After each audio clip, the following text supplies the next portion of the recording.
السلام علیکم پیارے ویورز اینڈ سبسکرائبرز۔ آج کا موضوع ہے معدے کے امراض اور ان کی احتیاطی تدابیر۔ چٹپٹے کھانوں سے معاملت۔ سادہ اور تندرست کھانا تندرستی اور تازگی کا باعث ہے، کیونکہ انسانی جسم کا نظام اس کھانے کے موافق ہے، جبکہ ایسا کھانا جس میں مرچ، مسالے دار اور مصنوعی لذت اور لطافت پیدا کی ہوئی ہو وہ قطعی صحت کے لیے مفید نہیں۔ روسٹ، بروسٹ، چرگا، یخنی اور اصطلاحات میں جو نئی اور یورپی دنیا نے ہمیں دی ہے، حالانکہ یہ چیزیں قطعی طور پر صحت کے منافع نہیں ہو سکتی۔ ان غذاؤں کی وجہ سے السر، معدے کی تیزابیت، بد ہضمی اور بواسیر پیدا ہو رہی ہے۔ اسلام نے سادہ غذا کی تجویز دی ہے، جس میں مزہ اور صحت دونوں موجود ہیں۔ غذا کس طرح کھانی چاہیے؟ کھانا ہمیشہ آہستہ آہستہ اور اچھی طرح چبا کر کھانا چاہیے، تاکہ ہر لقمہ لب دہن میں حل ہو جائے۔ اس سے کھانا جلدی ہضم ہو جاتا ہے۔ سوائے ہضم کی شکایت اکثر مقصود لقمہ چبا کر کھانے سے دور ہوتی ہے۔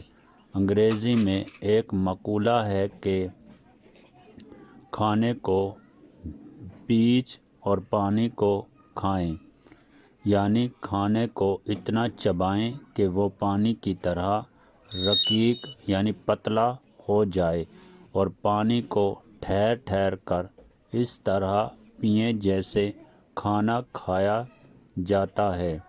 یہ انگریزی مقولہ بھی ارشادات نبوی صلی اللہ علیہ وسلم کی تصدیق کرتا ہے، جو ہمیں کھانا کو اچھی طرح چبا کر کھانے اور پانی کو اطمینان سے پینے کی تلقین کرتے ہیں۔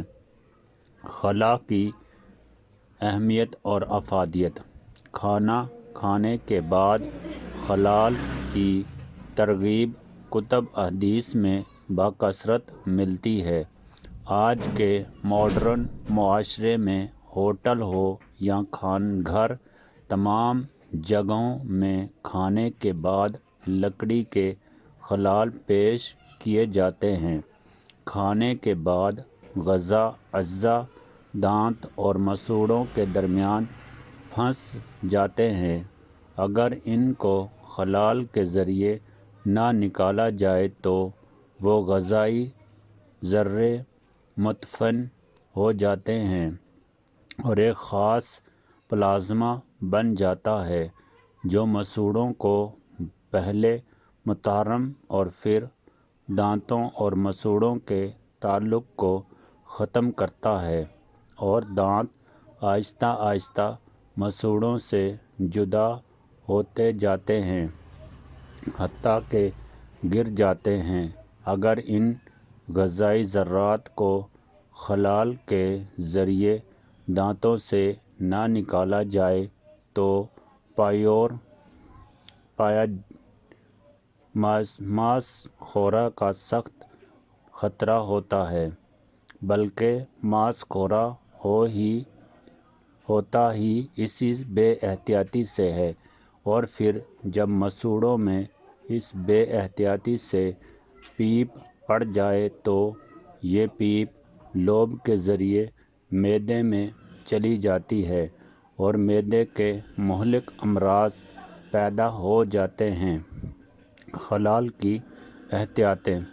علماء حدیث وقف نے حدیث کے حوالے سے یہ بات لکھی ہے کہ جو غذائی ذرے منہ سے بغیر خلال کے نکالے اسے نگل یا کھا سکتے ہیں۔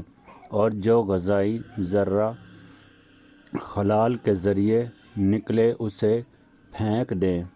حیران کن بات یہ ہے کہ دین مسلسل انسانیت کی بقا اور حفاظت ہی چاہتا ہے۔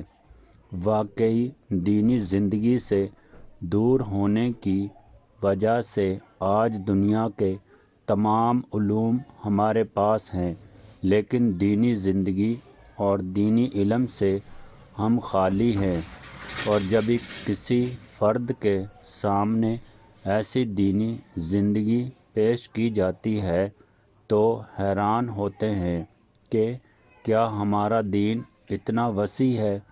خلال کے بغیر دانتوں سے نکلی ہوئی غذا چھوٹے غذائی ذرات ہوتے ہیں جو کھانے کے بعد دانتوں میں اٹک جاتے ہیں۔ چونکہ وہ بھی غذا کا حصہ ہیں، اسی لیے اس کا کھانا اور نگلنا قطعی نقصان دہ نہیں، لیکن جو غذائی ذرے خلال کے ساتھ نگلے وہ نہیں نگلنے چاہئیں۔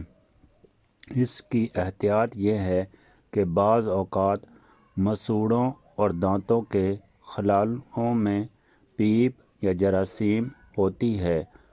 اب اگر یہ غذائی ذرات جو اب پیپ اور جراثیم آلودہ ہو چکے ہیں اندر چلے جائیں تو اندر بھی یہ مہلک ثابت ہوں گے، اسی لیے خلال سے نکلی ہوئی غذا مفید نہیں۔